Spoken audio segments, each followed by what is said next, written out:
Oi, gente, bem-vindos a mais um vídeo. Esse vídeo, na verdade, é um áudio. É o primeiro vídeo que eu faço nesse formato. E, por enquanto, vai só no YouTube mesmo que eu tô postando isso. Mas, se você acompanha aqui minimamente o canal, você vai perceber que esse ano eu só postei 2 vídeos. E isso tá muito relacionado à estação que eu tô vivendo. Não tem sido fácil manter o canal. Ao mesmo tempo, também não quero abandonar. E isso é um dos meus motivos de oração e de reflexão aí pro próximo ano. Mas eu resolvi gravar esse áudio. Tô gravando isso porque eu quero parar de me comprometer com os meus problemas, com a minha dificuldade, falta de tempo e dificuldade de gravar e tudo mais, e me comprometer com a solução e com o que eu posso fazer. E isso é o que eu posso fazer hoje. E eu quero também compartilhar um pouco com vocês antes que o ano acabe, porque eu sei que Deus fez muita coisa na minha vida esse ano, espero que na vida de vocês também. E, bom, é isso que eu queria mais falar, principalmente, é sobre meu ano da alegria, né? Eu não falei muito disso no canal, falei um pouquinho disso no Instagram talvez, mas o tema do meu ano foi a alegria, que eu escolhi pra trabalhar esse ano. E me surpreendeu como é difícil e como eu subestimei essa verdade, essa necessidade, esse fruto do Espírito, né? Porque a alegria é um dos frutos do Espírito e eu achava que ia ser tranquilo. Eu achava que era só eu ajustar algumas coisas e eu ia conseguir viver com alegria. Realmente não foi fácil. Não foi, mas eu aprendi muito. Eu tinha 2 versículos no início do ano. Um era Neemias, quando fala que a alegria do Senhor é a nossa força, né? E eu tentei, os primeiros meses do ano, sempre lembrar dessa verdade. E principalmente com o Bernardo bem pequeno, né? Quando a gente começou o ano, ele tava com 2 meses. Agora ele tem 1 ano e 2 meses. Então, também foi um ano bem intenso por conta disso. Mas no começo era assim, a canseira, né? E a privação de sono muito intensa. E a gente descobrindo tudo da forma como deveria fazer. E era bem difícil ter força mesmo pra fazer as coisas, sabe? E esse versículo foi o que me segurou, assim. A alegria do Senhor é a nossa força. E realmente me motivou a fazer as coisas, sabe? A não me entregar ao desânimo, ao cansaço e levantar e fazer, porque a alegria do Senhor é a nossa força e fazer as coisas com alegria e disposição. E o meu começo do ano foi muito marcado, assim, por isso. E foi uma grande bênção mesmo pra minha vida esse texto. Então foi passando o tempo, eu voltei ao trabalho, né? E mais uma adaptação também, mais uma transição. Foi começando a ganhar mais importância o segundo versículo que eu tinha escolhido, que era sobre o servo bom e fiel, não é? Quando Jesus conta aquela parábola, tem em várias referências, eu não vou ter agora, mas a parábola dos talentos, e quando os servos, eles fazem aquilo que o Senhor disse, não é? Servo bom e fiel, foste fiel no pouco, sobre o muito te colocarei. Entra na alegria do seu Senhor. E relacionar a alegria com a necessidade de ser fiel no pouco foi algo também muito poderoso na minha vida, porque um dos grandes inimigos da alegria é a insatisfação, né? E quando a gente não é fiel no pouco, a gente não é alegre, a gente é insatisfeito, né? Se a gente espera ter mais pra ser fiel naquilo que o Senhor nos deu, é um pouco disso também, por isso que eu estou gravando esse áudio, não tô esperando eu ter as condições perfeitas, o local perfeito pra gravar e o dia perfeito e o tempo pra editar e etc. Mas eu ser fiel no pouco que o Senhor me deu, isso é uma grande fonte de alegria, porque nós não sabemos aquilo que o Senhor tem, o muito, né? A gente não conhece o muito de Deus, a gente só sabe o que Ele nos deu hoje. E isso foi mesmo muito importante na minha vida, esse texto, e algumas verdades que me guiaram também durante esse ano. Primeiro, que a alegria é uma pessoa, né? A alegria é Jesus, é impossível ter alegria fora de Jesus, tanto que o texto de Neemias fala que a alegria do Senhor é a nossa força, não a nossa alegria, a alegria desse mundo, a alegria que nós tentamos encontrar, mas só mesmo a alegria do Senhor. E a alegria também é uma escolha, e isso é muito forte, porque muitas vezes eu me vejo querendo ser alegre, mas na verdade eu só estou alegre. Na verdade eu estou insatisfeita com as coisas, mas eu tento fingir uma alegria, né, exterior, quando é impossível, né? É impossível a gente fingir por muito tempo. E acho que isso tem a ver com o meu próximo ponto, que é o desejo de controlar todas as coisas rouba a nossa alegria. O desejo de controle rouba a nossa alegria. Isso pra mim foi muito transformador. Essa é a verdade, que eu não tava consciente disso, né? Eu sou uma pessoa extremamente controladora. Eu acho que pela graça de Deus isso tem melhorado, mas assim, eu luto muito contra essa característica, esse pecado mesmo. Essa palavra já foi usada pra me descrever algumas vezes, em algumas situações que eu já vivi, às vezes brincando, às vezes não. Mas isso é algo que eu entreguei mesmo pro Senhor, que eu não quero mais que essa palavra me defina. Eu não quero mais ser controladora. Na nossa busca pela alegria, o desejo de controle, ele é muito, muito prejudicial. Porque a alegria, ela envolve uma luta contra o descontentamento, né? Contra a reclamação. Pra mim foi muito, muito uma busca por viver mais presente, por viver contente e sorridente. Porque eu também, quando eu tô nas minhas coisas e nos meus planos e querendo controlar as coisas, eu entro num modo meio sério, né? E quero que as coisas aconteçam da minha forma. E até sorrir às vezes se torna difícil quando as coisas não vão como a gente gosta, né? Como a gente planejou. Mas eu percebi como a minha felicidade, como a minha alegria estava dependente, às vezes ainda está, dependente das coisas darem certo, das coisas acontecerem como eu planejei. E eu descobri que quando a gente só é alegre, quando as coisas dão certo, nós não somos alegres, nós só estamos alegres. E isso é muito mal, é muito ruim você ser uma pessoa que está a maior parte do tempo alegre, digamos assim, mas você não é uma pessoa alegre, porque basta a primeira provação, a primeira coisa fora do seu controle, basta a primeira frustração pra alegria ir embora. Então, na verdade, essa alegria não era real, né? Era só uma felicidade, porque as coisas estavam indo como a gente planejou. E então, essa felicidade baseada nas coisas darem certo revela o desejo de controle. E também, se ela depende das coisas darem certo na primeira vez, né? E aí aqui a gente entra com a impaciência, a preguiça, ou seja, a preguiça de ter um trabalho novamente para que a coisa funcione, ou a impaciência por causa do que deu errado, né? E então, na minha busca pela alegria, eu descobri esses pecados vindo à tona, né? Quando eu percebi que realmente eu não era alegre, não conseguia buscar alegria dessa forma. Então, esses pecados, eles se mostram, né? E a gente tentar ser alegre por fora é muito cansativo. Da mesma forma que cansa tentar controlar todas as coisas e não conseguir, porque, claro, a gente não consegue. Tentar ser alegre por fora e tentar esconder insatisfação é muito cansativo. E a gente não consegue fazer isso por muito tempo, né? Então, controlar e fingir são coisas que cansam. E isso só é um ciclo vicioso, porque isso causa mais insatisfação e mais difícil da gente buscar alegria. Quanto mais nós tentamos fingir e ser alegres só por fora, só de uma forma aparente, de uma forma que os outros percebam, mas no fundo estamos insatisfeitas e não conseguimos nos alegrar e ser satisfeitos na situação que nós temos. E coisas que me ajudaram e que me levam nessa reflexão do fim do ano, assim. A primeira coisa que eu acho que eu subestimei muito a minha necessidade por crescer nesse tema. Eu não acho que só porque acaba o ano eu vou parar de buscar isso, porque é algo que o Senhor ainda continua trabalhando.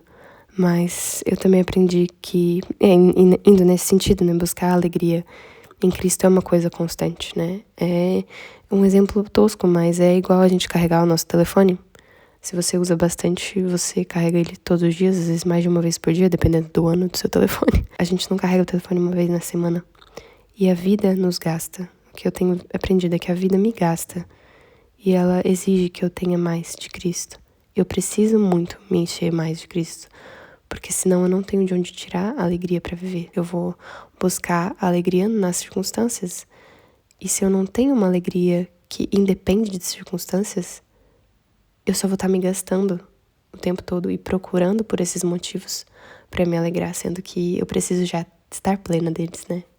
Plena da alegria em Cristo para que eu possa viver os meus dias, independente das circunstâncias, viver com uma alegria que é firme no Senhor. Preciso, a vida me exige que eu tenha Cristo para continuar alegre, senão não vou conseguir. Se eu tenho pouco dele, que é a própria alegria em pessoa, né? Então eu vou viver por outra coisa. Isso nunca vai ser suficiente. Nunca vai ser suficiente para eu ter alegria, para eu ter disposição. Então é impossível ser alegre sem muito de Jesus. Não dá para ser alegre só com um pouquinho de Jesus. E Ele é a nossa alegria, Ele é a nossa força. E eu tenho descoberto que quanto mais coisa eu tenho pra fazer, mais eu preciso dele, e não menos. Isso é uma mentira que eu acreditei por algum tempo. Acho que depois de me tornar mãe e perceber como os meus momentos de devocional não seriam iguais, e o tempo que eu tinha, não só para devocional, mas para tudo, para as minhas coisas e para as coisas da casa e para as minhas responsabilidades, o tempo tomou uma outra dimensão e foi transformado na minha vida. Mas eu acreditei na mentira de que é suficiente um pouquinho de Deus por dia para eu continuar funcionando. E é claro que a graça nos basta, e às vezes tem dias que é uma oração durante a amamentação que vai nos sustentar, porque não deu tempo de sentar e pegar na Bíblia e ler o plano de leitura e fazer o estudo bíblico. E então tem dias que isso realmente não acontece.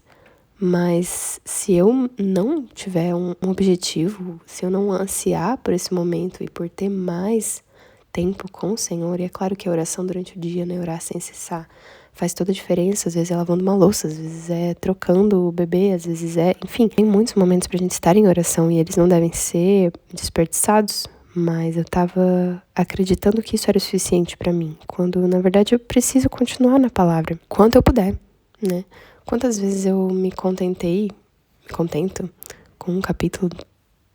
Já li meu capítulo do dia, agora pronto, o tempo que eu tiver livre eu vou fazer outras coisas. E não, se eu tiver mais tempo livre eu posso ler mais, eu posso buscar mais, e eu preciso de mais de Jesus, né? Então, o que eu preciso fazer? Eu preciso ir a Ele, eu preciso ir a Cristo, mas isso não é uma questão de fazer mais. E eu descobri recentemente, o Senhor me convenceu disso, né? De que a minha vida toda, praticamente, eu tenho levado nessa ideia de fazer. Alguma coisa deu errado, o que eu preciso fazer pra dar certo? Alguma coisa tá dessa forma, o que eu preciso fazer pra mudar? Eu não estou bem, o que eu preciso fazer pra ficar bem? O meu filho não quer dormir direito, o que eu preciso fazer pra ele dormir direito? E sempre esse pensamento do que eu preciso fazer. E é claro que a gente precisa fazer coisas na nossa vida, né? A gente não vive, enfim, dormindo. A gente faz coisas. Mas esse foco muito no fazer é algo que me incomodou. Quando eu percebi agora, sei lá, semana passada. Quando eu percebi que essa é a minha tendência pra tudo. E isso é muito positivo algumas vezes, porque eu não gosto de ficar parada e ver as coisas dando errado, enfim, e não fazer nada. Mas não é um modo de vida de quem depende de Cristo. Não pode ser um modo de vida constante. Se eu preciso depender de Cristo e descansar nele. Eu sempre fico nessa de fazer, mudar, aplicar, pensar, decidir, ir, fazer, enfim. Isso, como eu disse, é bom, mas isso tem drenado, eu acho, a minha alegria, as minhas forças. E eu vou continuar buscando alegria em 2025, certamente, mas agora eu vou mudar de perspectiva. E o meu tema para 2025 vai ser descanso. E quando o Senhor me convenceu disso, dessa minha necessidade, eu fiquei, mas assim, é possível?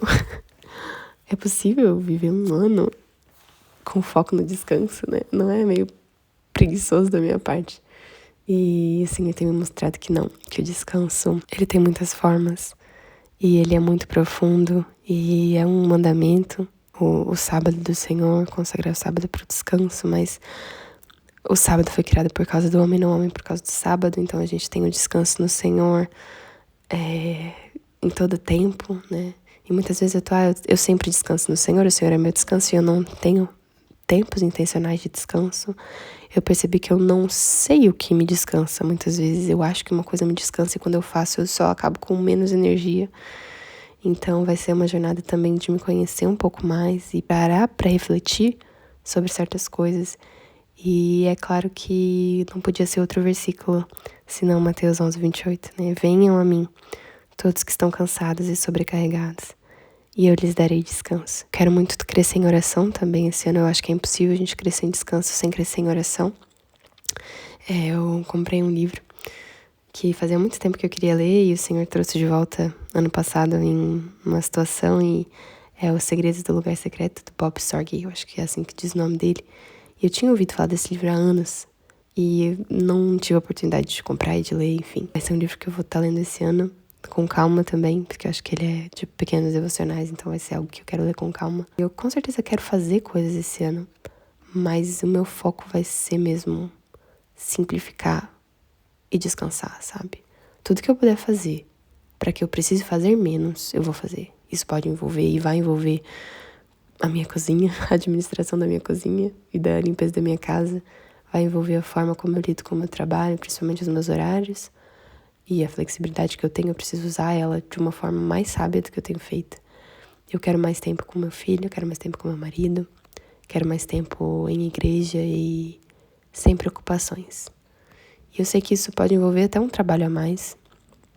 Às vezes até o descanso pode envolver menos sono. Porque se eu preciso ir a Cristo e se eu sei que eu não vou ter mais tempo durante o meu dia, talvez eu precise dormir menos. Mas se eu sei que o descanso é ir a Ele, então isso vai valer a pena. E eu quero mudar essa mentalidade. E eu quero aproveitar mais o tempo livre com a minha família. Eu quero aproveitar sem preocupações. Mas até hoje é muito engraçado. Eu não sei como eu me deixei chegar nesse ponto, mas parece que tudo que eu faço pra adiantar, sei lá, seja preparar refeições antes, ou a lista do mercado antes, e adiantando coisas na casa, não me deixam descansar, porque eu faço isso e depois eu já tô pensando na próxima coisa. Então, um desafio que eu coloquei pra mim é que eu vou fazer coisas que facilitam a minha vida, mas para que eu pare de me preocupar. E não para que eu tenha mais tempo para me preocupar com outras coisas. Eu quero mesmo liberar espaço na minha cabeça. E um descanso a sério, um descanso de fato no Senhor, um descanso mental, emocional, espiritual. Eu quero crescer em descanso esse ano, essa vai ser a minha palavra. Eu tenho certeza que vai me ajudar a crescer em alegria também, né? Porque o descanso no Senhor, um descanso nas minhas circunstâncias. O descanso não combina com a insatisfação, com a reclamação. Porque o descanso é paz no Senhor. E eu tô muito animada mesmo pra ver o que o Senhor quer me ensinar esse ano. E é isso que eu tinha pra vocês. Olha, já ficou bastante tempo, na verdade. E vamos ver o que o Senhor tem aqui pro canal também pro ano que vem. E eu espero que continuar aqui com vocês.